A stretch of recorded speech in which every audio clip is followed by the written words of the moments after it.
Seahawks 27, Giants 13. Welcome to Talking Giants presented by SeatGeek. I'm your host, Bobby Skinner, with my co-host, Justin Pennick. And I forgot what losing was like. I mean, the last time we did a losing podcast was after that Cowboys Monday Night Football game, which feels like ages ago. Justin, this loss, every loss is frustrating, so I hate coming on and saying this loss is frustrating.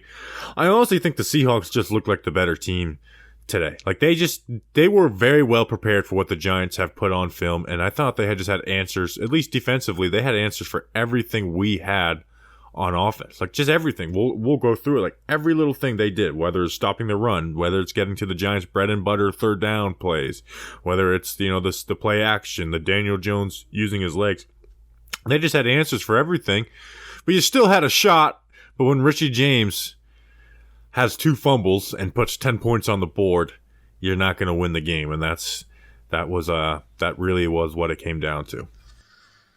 Yeah, this loss is kind of whatever for me. This is a top 5 toughest environment to play in the National Football League in Seattle with the 12th man. You have 2 new starters on the offensive line this game, and at tight end too, which not having Daniel Bellinger, not having multiple blocking tight ends that you can rely on, it came into play this game. Special teams mistakes, like you said, with Richie James, but also, the Seahawks made some mistakes too, and they certainly kept points off the board for themselves at time too. So get healthy over the bye. You got 2 winnable games coming up. This loss is kind of whatever for me. Still frustrating, obviously, but we'll talk about it. It's what we do. Yeah, I don't think because they were 6-1 coming in, so the expectation is to win. Like, this is a team that's won games. The expectation is to win, but I don't think this game changes anything for really anybody on the roster except for Richie James. Like, that's who it could change it. But does it change for Richie James? The only thing that it should change is that should not be the punt return anymore. But that's kind of the thing. Yeah. That's what we're talking about. But he's not going to be, like, people are asking him to be cut, and he's not going to be cut. He can't. You could justifiably cut him, but you're one Wan'Dale Robinson injury away from him needing to be the starting slot receiver. Hey, he's twisting his toe, and then who's the slot wide receiver? Yeah, so that's what keeps Richie James on the roster, is the fact that we're one Wan'Dale Robinson injury away from that happening. Yeah. This was the first game and this was even with Dable and a little bit of Kafka too. This was the first game where you're kind of not happy with the coaching, because Richie James should not have returned that second punt. And when he fumbled that, Bobby, I don't have a reaction sitting on my couch. I'm like, yeah, like that could have happened right there. That is not a surprise that Richie James fumbled that second punt, because he shouldn't have been out there to begin with after he fumbles the first one. Because now he has 3 muffed punts this season so far. Well, they're not even muff punts. Like, he's catching. Well, the one versus the Bears was a muff punt. Excuse me. Well, the second one wasn't a muff punt. It was just a flat-out fumble. Yeah, like, that's the thing that's crazy to me. Is, like, it's not like this guy just has nerve. Like, one thing to have nerves and muff a punt. He just flat-out fumbled. And then supposedly was concussed after. Or he was diagnosed with a concussion afterwards, or at least went into the locker room with a concussion. So, yeah, like, I hate leading off a podcast talking about special teams, but the first fumble, there's 2 minutes and 23 seconds left in the half. They don't gain any yards after that, and they kick a field goal. And then you're down 7 with 6 minutes and 18 seconds left. He fumbles that. They score a touchdown 2 plays later. They did give up 36 yards on those 2 plays. But even if they kick a field goal there, like, the game's essentially over at that point. But that turns into a 2-touchdown game. Game over. Like, that, those were huge moments. And then obviously putting 10 points on the board. But I'm not going to sit here and talk about Richie James. Like, he fumbled. He shouldn't be returning any kicks for the Giants going forward. I don't know who should, but not Richie James. Like, it's simple as that. Like, this is too much of a sample size. And he's had a lot of fumbles in his career as well. Yep. This is where I thought the Seahawks did a good job. So the under center play action that the Giants run and have had a lot of success and created some chunk plays out of, and Daniel Jones has, created yards on the ground out of when the teams have covered it well. Today they were 2 for 4, 17 yards, 1 sack, and 1 carry for 6 yards for Daniel Jones. The most successful play was a 12-yard check down to Saquon Barkley on that. Design runs for Daniel Jones, 3 carries for 7 yards. So two like very clear, like these are been how the Giants have made chunk plays and converted and gotten like down the field. Well, they combined nine plays for 29 yards. And, essentially 3 yards per play on those plays that they've gotten chunk plays, and it wasn't like there was no huge negative. Like the sack was -1 yards on it. So they just weren't they just had answers for the play action boots, just the regular play action, the design runs. And then Daniel Jones had some good throws on third down and long. But even the Giants, just quick, third and shorts, they weren't good on, Justin, because they love to run mesh. They had a great answer for mesh. They ran that little Wandale return route versus that off coverage against Tariq Woolen. Seahawks play it. They know what's coming. They see, Tariq Woolen doesn't bite outside on the little, the fake that Wandale gives and just closes down on it, and it's a stop instead of a conversion down the red zone. So they just had answers for everything the Giants have put on tape, while other teams just haven't, and the run game. Yeah, you mentioned even third and shorts. I think a big talking point out of this game is just looking at the average to-go distance for the Giants on third down, which is 9.1 yards. But even on the third and shorts, with third downs with 5 or less yards to go, the Giants were 1 for 4. And a lot of those came in the beginning part of the game. Four out of the first 6 drives that the Giants had in the first half, they went 3 and out. So, we haven't talked about the slow starts necessarily that the Giants have gotten off to at times. There have been some games as of late where they've at least put up a touchdown. They've gotten some sort of offensive momentum in the first half. But this game, there was just nothing. There was just no kind of offensive momentum besides the touchdown they got off of the forced Adoree Jackson fumble they recovered there. So you're not talking about the slow starts when you win games, but when you lose games like this, the slow start is something that you are talking about. Yeah, and the big part of it has been the run game has picked up in the second half, and just Daniel Jones making plays. I mean, Saquon Barkley at the halftime had 9 carries for 29 yards, and you're like, okay, now let's see the second half. They've been a second half rushing team. Well, they actually did worse in the second half running the ball, even though there was a nice chunk play in there. But they also had an 8-yard loss on a 1st and 10 on some. That was the one time where I'm like, what the hell is that, Mike Kafka? Where they ran some type of counter toss. And it's just that got tackled 8 yards in the backfield. That's my one, Mike Kafka, what the hell is that? Yeah, Daniel Jones made his first tackle for loss in his career. Yeah, he was trying to make the block on Bruce Irvin, but Bruce Irvin, and it wasn't like Bruce Irvin just made a great play on it. He just chased the pulling tight end from the other side like he's supposed to do. He just bumped into Daniel Jones. I mean, the entire line is going to the left. There's no one coming back to kick that back out unless you want Daniel Jones to do it. And Saquon is taking two, like a toss right. It's like that. Well, this is the NFL. You're not going to get away with that type of stuff. But again, 2.7 yards per carry in this game. They were never able to get a run game going. I thought Daniel Bellinger was missed, for a couple of reasons. One, Daniel Bellinger, probably your best blocking tight end and your best receiving tight end. They're at least paired with that.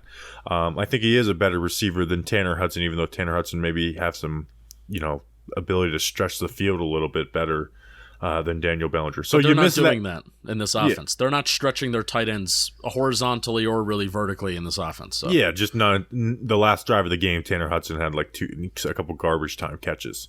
So Daniel Bellinger has been their best route runner, just their best receiving tight end. And then they missed his blocking. The tight end blocking was bad in this game. But not only just individually they missed him, they didn't have 2 blocking tight ends, which has been a huge part of the Giants' offense, is putting 2 blocking tight ends out there and then let them go and do check releases or different type of routes. That stuff was not non-existent in their offense. Again, the tight end catches was Chris Myrick had a nice check down catch on third down. Good job. Chris Myrick can't be stopped. And then Tanner Hudson, a couple garbage time plays, and he had one other catch and a drop too. Yeah, Bobby, here's the major question that I just want to get to with this offense. They had a 3rd and 12 that they converted, a 3rd and 11 that they converted, a 3rd and 9 that they converted, a 3rd and 10 that they converted, and another 3rd and 10 that they converted. All in that second half. There's also a 3rd and 7 that they didn't, a 3rd and 18, a 3rd and 9, 3rd and 7, 3rd and 7. So there's 3rd and manageables that they're not getting, but these 3rd and longs of 10 plus yards, they're getting. why? Here's my question as a simpleton, kind of more football fan. Why are the Giants not getting a little bit more aggressive and calling these concepts that they are calling on 3rd and long on more or less these early downs? Like, really, this is a game where the running game's not working and they're sniffing out the play action, they're sniffing out these RPOs. Put the game in Daniel Jones's hands. I think he's kind of earned that trust because of how good he's been on these 3rd and longs against Green Bay, against Baltimore. I think he's earned that trust. Why are they not doing what they're doing on 3rd and long more on 1st and 2nd down? I think because they've had success not doing that. And this is the first game where it really ran into them. And again, I would like to see some, but they ran some drop back stuff that didn't work as well too. So it's not like they were just every time they did drop back, like they had drop backs that screwed up. Tyree Phillips had some really bad plays that screwed up some passing plays. So they had their fair share of gaffes in those, where those other plays kind of eliminate the big threat of the negative plays that go with that. But like when you say like stubborn rushing the ball, like, well, I can't blame the Giants offense for being a little stubborn rushing the ball when they've continuously put up second half rushing yards when in the first half that they haven't been able to do it. And I think that there's 70. I got 74% of their rushing yards coming into this game or Saquon's rushing yards were in the second half this season coming into this game. But I also think like 70% of the time they started a series of downs. So every time they started a series with the 1st and 10 or run, like 70% of the time it eventually there was a first down that was gained. So I don't mind the run to pass ratio this game. It's more or less, I guess what I mind is not feeling like you could put the game in Daniel Jones's hands on 1st and 2nd down. By you have to do the RPO, you have to do play action on 1st and 2nd down, and it's tough. The Lawrence Cager play, I guess that was that a regular drop back pass where you had they were running a pick on that left side. Lawrence Cager, the one open. that Daniel Jones missed. Yeah, well, Josh Azudu whiffed, and I think that is still a Daniel Jones miss, but he gets whapped, hit really hard as soon as he releases the ball there too. So I'd have to rewatch, but then here's why I don't remember if I don't remember Azudu on that, but I do, like, Daniel Jones has to hit that throw. Type of thing, and especially in a game like this where there's just not, in this offense, there's not really much room for error, and that's been the good thing about Daniel Jones the previous 5 weeks is like, every QB is going to make mistakes in games. DJ's had like 1, maybe 2 every single game for like a 5-game stretch, but that is the one that is huge right there because they had a 3 and out, and that puts more stress. I mean, they started the game off with 3 straight 3 and outs, and that puts stress on the defense, which we'll talk about the defense later. So DJ's got to hit that. It's hard to really pinpoint stuff on Daniel Jones in this game because you're not necessarily seeing everything downfield, and it's just their design stuff that's like built around like creating these chunk plays. Just the Seahawks were on top of it every time. Like the bootlegs, they were there every single time. The play action, their linebackers played with depth, and then the design runs. Again, they had 3 for 7 yards. Like they were not able to get anything off of that. At the end of the day, there's 2 teams playing. I think the Seahawks just played really well on defense. Yeah. Like, I thought they were very well coached for what this Giants offense has. Like, no team has been better coached and ready to play the Giants than the Seahawks defense all year long. Like, I don't care if there's been games where they put up less points, which I don't think there has been. But no team has been better prepared for the Giants offense than this. Like, there wasn't just guys just totally dominating, winning plays. Like, Tyree Phillips had some bad plays, but it wasn't like their front was dominating. It wasn't like their secondary was just... Well, their secondary was... I mean, here's also the elephant in the room, Justin.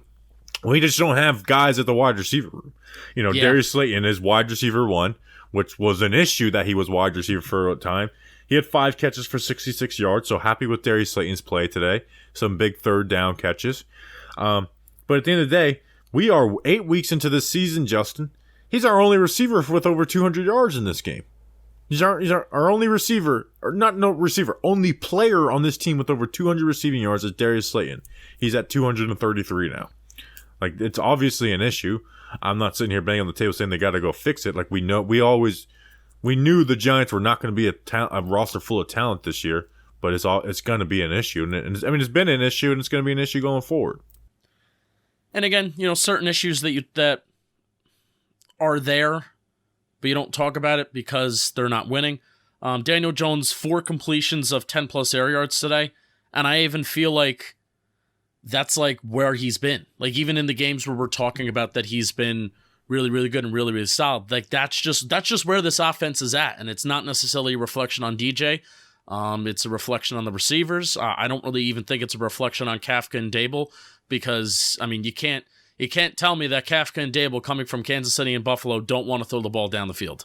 Like I'm sorry, like that they get the pass having the average intended air yards looking like Jason Garrett because they came from systems that literally were the opposite. And I know that they actually, if they could throw the ball down the field, they would be throwing it down the field. I guess I will say that they have gotten... The only frustrating thing, though, Bobby, is you talk about it, you can't tell me that there isn't opportunities every once in a while to throw vertically to Darius Slayton.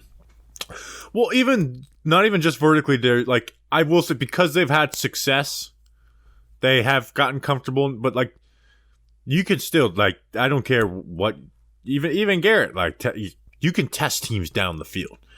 Like they haven't ran a single Mills concept, which the Bills they ran a ton with Josh Allen last year. The playoff game versus the Chiefs, I think they had 150 yards just on that concept. It's the concept that Darius Slayton dropped the touchdown versus Washington last year on. Like that, like they have not ran that play one time this year. And that is a very much like teams are playing off coverage, but you still want to be able to test them deep. They haven't ran that one time this year, like not one single time. So that's something that the last couple of weeks I've wanted more of. So when I tweet stubborn, like because you mentioned that I used the word stubborn. So when I tweet stubborn and when I say stubbornness, it's not with run to pass ratio, it's what you're choosing to call in the pass game, where like put the game in Daniel Jones's hands. Like this is what we want to see. I think he's proven it through the first couple weeks of the season. He didn't. He was missing guys that were wide open. He has not done that. And the down that he needs to do it the most on, which is 3rd and longs, and I don't like that they're like banking on him doing it on 3rd and longs. Like Kafka and Dable are smart enough to know that the best teams in the NFL, the best way to have 3rd down efficiency is to avoid 3rd down altogether. I think they know that, and it stinks that we're kind of relying on that right now. Yeah, it's they got to change, but we're going into the bye week. We couldn't get anything going rushing. Even some of Saquon's 3-4 yard runs were like he was fighting for his life for some of those yards. Anything else on the offense that you want? I feel like we spent a good amount of time on it, hitting it. Yeah. You mentioned Seahawks just had a good game plan. I thought the second half was fine. They dominated time of possession just this entire game, where this is one of those games where you look at time of possession and say, well, didn't really have much of an impact on the wins and losses here. But they dominated time of possession again. Especially the second half, those 2 drives that result in field goals are cool. It's just the only thing is that when you run a lot of plays, odds are they are just going to result in field goals. You can't go 3 and outs 4 out of your first 6 drives in the first half. Can't do that. Yeah. One really positive thing on the offense. Yeah. Nick Gates was actually moving dudes. It was fun. Actually, he comes in for one play and they score a touchdown, and it's like Nick Gates is here to fix the Giants. But even though me having some faith in Nick Gates, I was still in awe. I'm like, this dude's out here moving guys and getting nasty after the play. I think he only played 3 or 4 snaps, but he was moving guys, getting to linebackers to the point where I'm like, oh my god, we could just start this guy. I don't think it's played 3 or 4 snaps. I think maybe a little more than that. But you know what? I don't think you're totally wrong.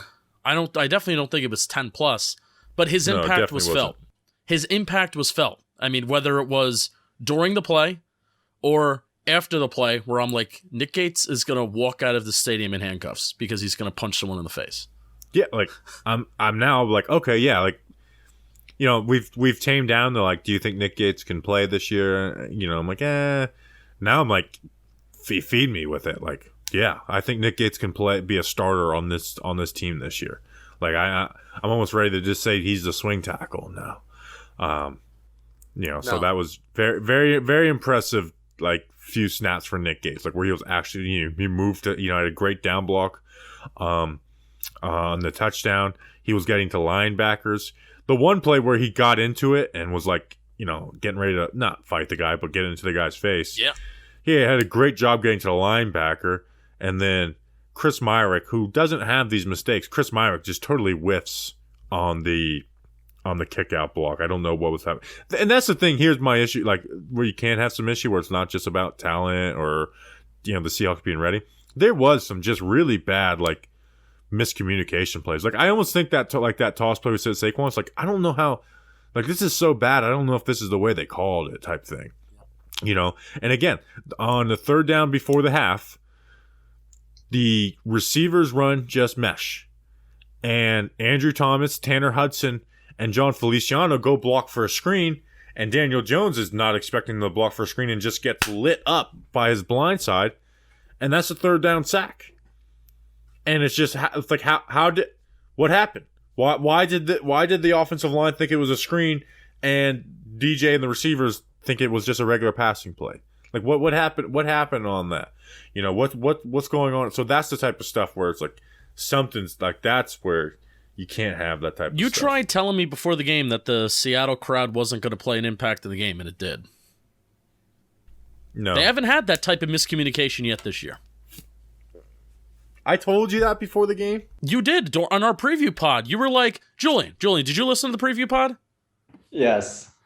Bobby poo-pooed me. I brought it up in the beginning of the show, and I was like, I think the crowd is going to play like an impact on the offense and like their communication. He's like, I don't really feel like home field advantage. Am I right or wrong, Julian? I don't remember saying any of this, but also it's pregame and I'm getting pumped up like screw the whole world. Julian, am I right? Am I right or wrong?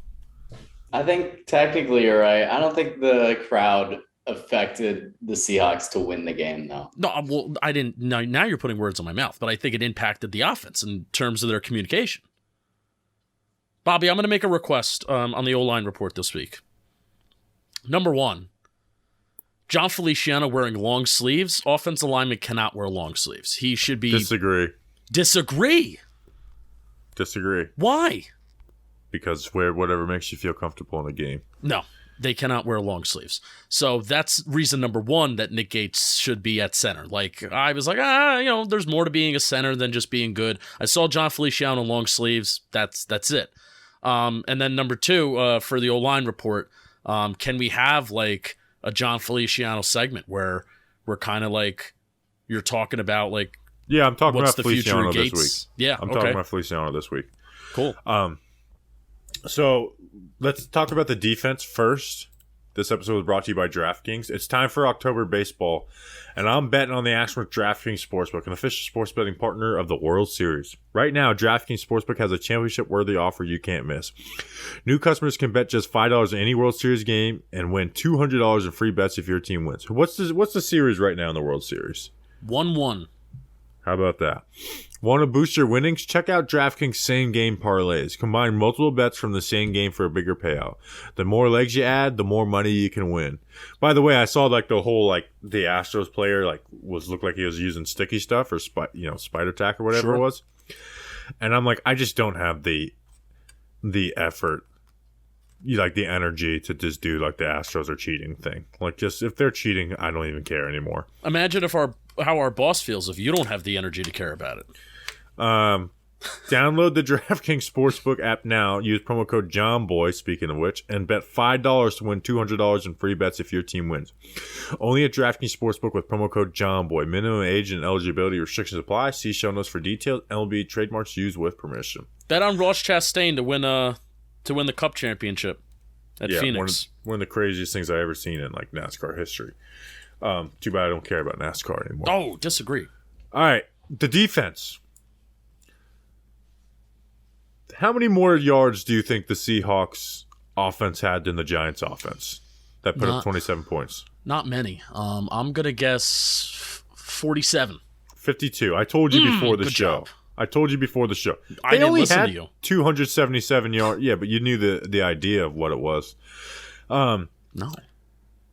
they only had 277 yards.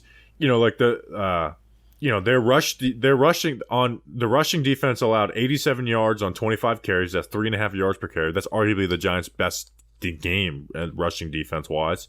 And then the passing defense, they only allowed 5.1 yards per play, like 37 passing attempts for 190 yards when you include the sacks. I thought they did well, but I thought key players on the Seahawks made key plays at key times versus some of the Giants' better players, including Adoree Jackson. And then the offense screwed the Giants' defense. The first points that the Seahawks scored was with 12 minutes and 7 seconds left in the second quarter, which was on the fourth drive of the game. Like, again, 3 and outs to start the game for the Giants' offense. And then after that, you have the field goal off of the Richie James fumble, which they didn't gain any yards. Another field goal, the 75-yard touchdown, which was all on the defense. And then a touchdown after the other Richie James fumble. Like, I don't think the defense played as bad as 27 points makes it out to look. No, they certainly didn't. For how we've talked about Kenneth Walker being one of the more explosive running backs in the NFL, he had 2 runs of 5+ yards. 2. Yeah, and think about how bad the Giants' rushing defense is. Now, this is why I wasn't as worried about Kenneth Walker as the past, like Travis Etienne, is because he likes to bounce stuff. And the Giants' issue is not like, guys making plays, which it was on that Kenneth Walker touchdown, but it's been just misdirection in their run defense.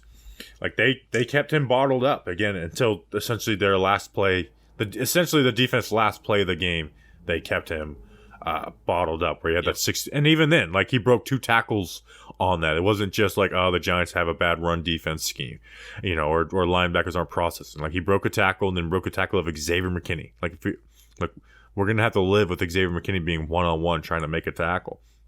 But I didn't think DK Metcalf was gonna play. Like, nobody did. Seahawks people didn't, and he did. Tyler Lockett played, and I thought those guys just made plays when it mattered. Like, Tyler Lockett, 5 catches for 63 yards and a touchdown. DK Metcalf, 6 catches, 55 yards and a touchdown. Obviously, Metcalf had the touchdown on that drive, converted a 3rd and 14 against Fabian Moreau. That's huge. On another touchdown drive, Tyler Lockett converted a 4th and 1. That's huge. And then that last touchdown drive they got, not the one off the Richie James fumble, they had 5 plays for 75 yards. Those guys accounted for 4 catches, 69 yards, and a touchdown. And Tyler Lockett even dropped a deep pass, essentially a touchdown too. So it's just Tyler Lockett 1 versus Adoree Jackson, and DK Metcalf 1 versus Fabian Moreau. Not every time. Like, it was a good battle, but those guys won at important times, and that's how the Seahawks were able to put up points on the board. Yeah. I take a hobbled Tyler Lockett and DK Metcalf over any of the skill position players we faced this year, maybe besides the Jags, but they got some good stuff cooking in Seattle this year. Just Geno seems to have a total mastery of that system. Players are buying in, and then include the tight ends in the mix too. That you have to account for Will Dissly and Noah Fant. It's just tough to handle. I did think there were some players on this defense, though, that are really worth talking about. I want to finish talking about, like, some positive play by some guys, but here's where my biggest issue with the defense was. There were so many yak plays, man. Like Marquise Goodwin. When they ran those boot actions, they had the tight ends open the flats on big plays. And then even Travis Homer. Like, Travis Homer, my guy out of Miami, had a screen catch for 25 yards. There were times where I just thought there was one bad tackling, but it was just like, I don't know how they're creating this yak like this, which hasn't been a huge issue for the Giants. They've been one of the best tackling teams in the NFL this season. They were able to, that's my issue with the defense. It's not necessarily like I'm going to live with Tyler Lockett versus Adoree Jackson, and if DK Metcalf beats Fabian Moreau, 6 times out of 9, only for 55 yards, like, I'll live with that too. Yep. But I can't live with, like, these guys getting all these yak plays. That was my big, like, gripe with the defense in this game. And I thought my other gripe was I thought Kayvon could have done better versus their tackles. I don't care how well their rookie tackles have been playing. Kayvon should have played better. I felt like they got good pressure on the quarterback, but Geno just was getting that ball out just in time. Yeah, Geno gets the ball out quick. Like to give Geno credit, like he really does have like a mastery of this offense. Like he knows what Shane Waldron and the Seahawks offense wants. He gets the ball out quick, and he knows when it's time to hang in there and deliver balls downfield. But like he always knows where to go in this offense. Like he really does have it down pat. Give him credit to that, even though I don't care how unreasonable it is, him giving a shout out to Ben McAdoo and Jerry Reese. It just makes me dislike him, even though it's not the most rational thing in the world. So yeah, he's just able to get it out. And again, like I thought the interior, there was pressure. Like I don't think there was any pressure from the edge really. Kayvon had a play or two, but the interior is where the pressure. Like Leonard Williams had his best game of the year. Like it was noticeable how like he was just dominating. And Dex had didn't have his best game, but had some really nice plays pass rushing too. Do you know how many QB hits the Giants had today? 9. 10. 10, okay. How many of them came from Leonard Williams? 5. Yes. Loved it. Something about Leonard Williams playing in Seattle, man. Just gets him going. And a sack. He had a tackle for a loss. Like Leonard Williams was... part of it is the Seahawks interior offensive line isn't very good. But like they were having their way with him, which is what you should do if you're Leonard Williams or Dexter Lawrence versus those type of guys. And then their center going down help. But I thought those guys were huge in the run game as well. We'll talk about the linebackers. There was a very significant change for the Giants defense. But yeah, like Leonard Williams has kind of had a little bit of the injury and then a little quiet, maybe getting his shine stolen by Dexter Lawrence. This was a game where it's like, oh yeah, don't forget who Leonard Williams is. Yeah, Leonard Williams had a better game than Dexter Lawrence, and that's not a slight to Dexter Lawrence. But I just, there were even some plays where Leonard Williams is just stretching to make run stops on Kenneth Walker, and these are gains that maybe in the past have gone for 5-6 yards, but instead they're going for 2 to 3, and that's huge. A 2nd and 7 or a third or a 3rd and 7 is huge between a 3rd and 5, a 3rd and 4, and that stuff's huge. It makes a difference. So I love that Big Cat got his sack. Love that he had 5 QB hits.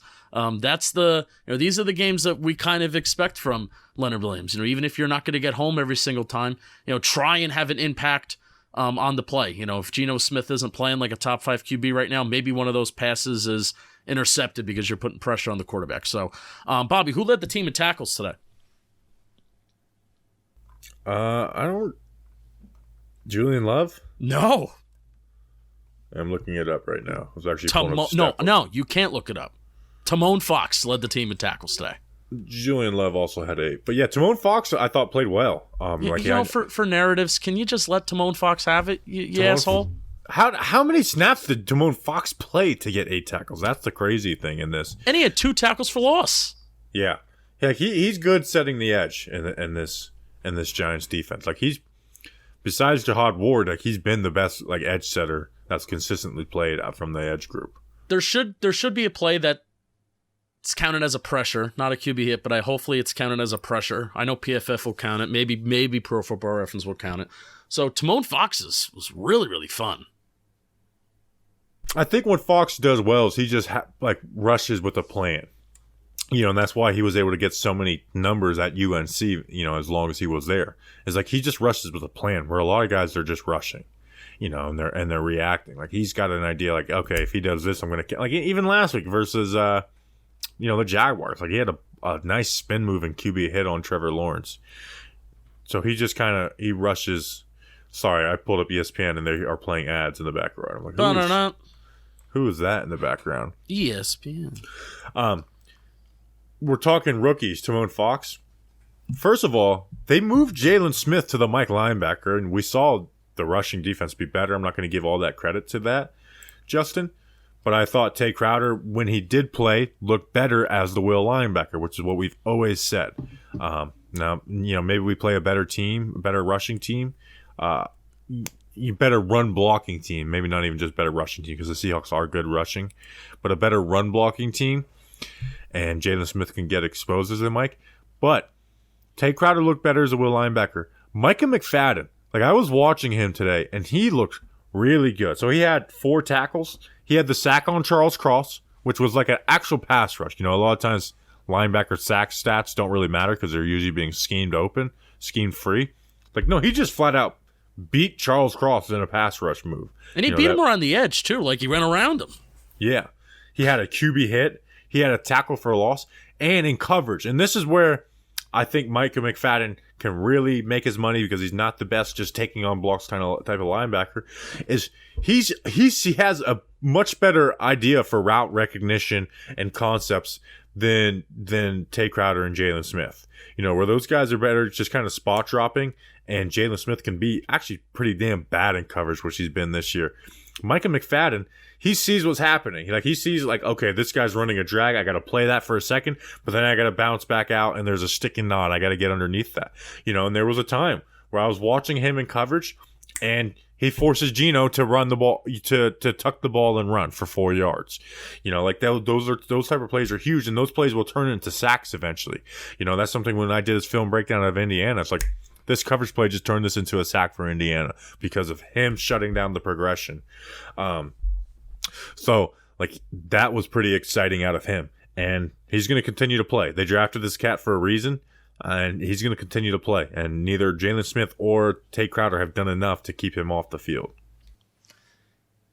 Similar to Josh Azuto, I'm kind of glad that Micah McFadden maybe got an opportunity to sit on the bench a little bit, and you know, because he was looking like a deer in headlights at times through the first part of the season.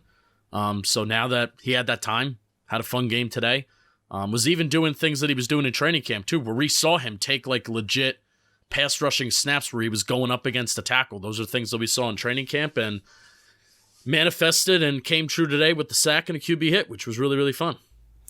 Yeah, you can't, like, you can put other guys out there, but like you don't have to like respect their pass rush abilities. Like, they're just out there, they're containing the edge type players. Like, well, with Micah McFadden, he's not, and I just think he's more instinctual than Tay Crowder.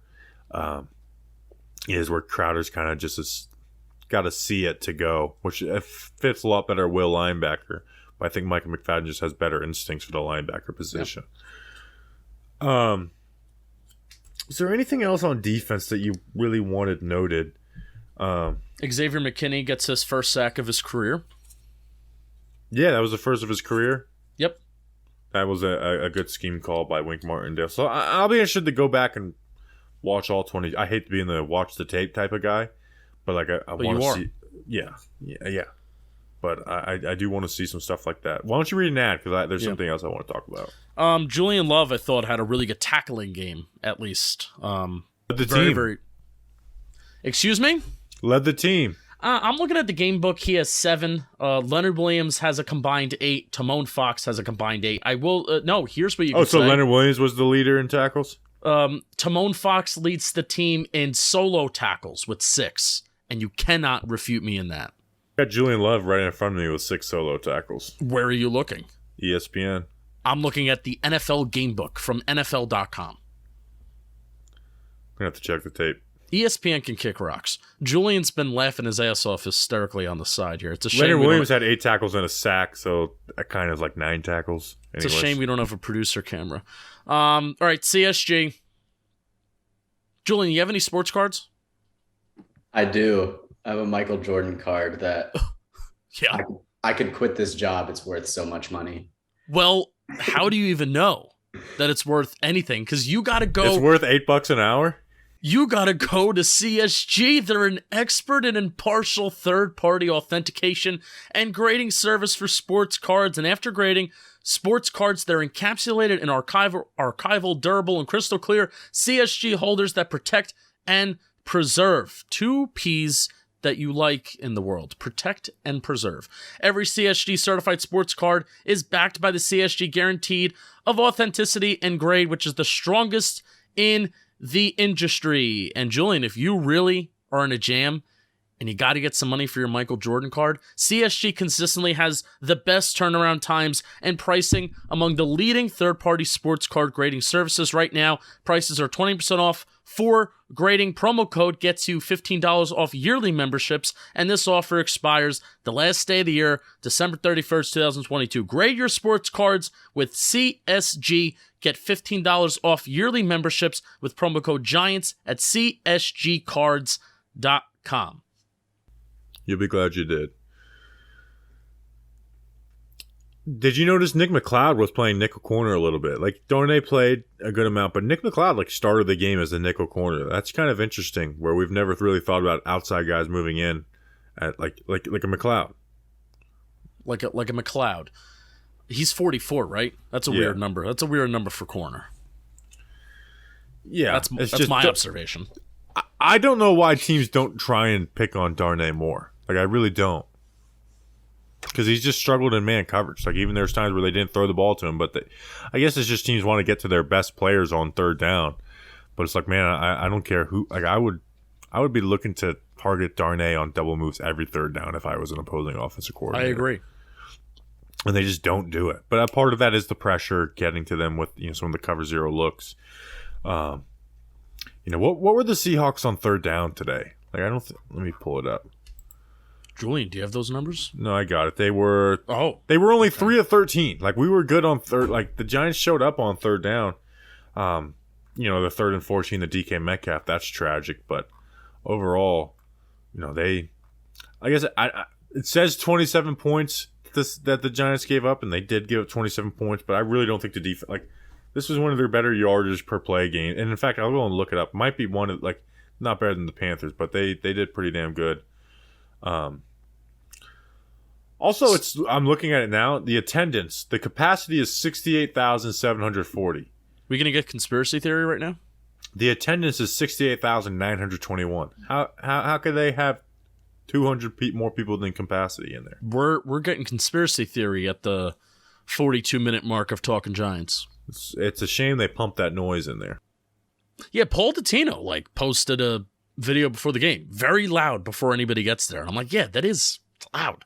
Also, why not finish the roof? They're like 75% of the way there to a roof. Finish it. Yeah, they cheated. Yeah, give us the win. So how do you feel about this team at 6-2? Does this game change any feelings for you? No. It just sucks to lose. Like, it always sucks to lose, but it's like at the end of the day, it's like we weren't gonna win every game. Losing to either the Texans or the Lions will yes. oh. Like, the fact that I feel whatever about this game is mostly because we have a bye next week, and then we have the Texans and the Lions at home. Like, that's why I'm like, all right, whatever. Win the next 2. Yeah. Like, if they lose to the Texans or Lions, it's like, okay, and if whatever player looks bad or this player, like, then it's an issue. But, like, did your opinion change on Daniel Jones after this game? Mine didn't. Saquon Barkley? No, it didn't. They were like, it really just didn't. Like, the only opinions that it changed was like Micah McFadden, which was like a positive. Adoree Jackson, I was a little frustrated that gave up. He gave up 2 deep plays. Yeah, that was a sick double move, though. I mean, Tyler Lockett's good, man. He's one of the best. You can make an argument Tyler Lockett's like a top 5 wide receiver in 20+ yards over the last 5+ years. He's insanely good. But at the same time, Adoree is supposed to be just as good. Yeah. And he created 7 points for the Giants offense, but I would have liked. And he made some nice plays too. He had some nice pass deflections. I mean, Tyler Lockett got more big plays on Adoree than Adoree got on Tyler Lockett. So that's just what it comes down to. I mean, my opinion is not changing on Adoree Jackson, but I think he should. With the expectation is to not give up those plays. It's one thing to give up 1, but you give up 2. That's a problem. Yeah, and a lot of people are using this game as this is the reason why the Giants have to trade for a wide receiver. That doesn't tell me that, man. Like, I'm staying the course. I'm staying the course. Yeah, and there could be a reasonable trade out there, but like Jerry Jeudy, we're not trading enough to trade for Jerry Jeudy, and we Brandon shouldn't. Cooks, no.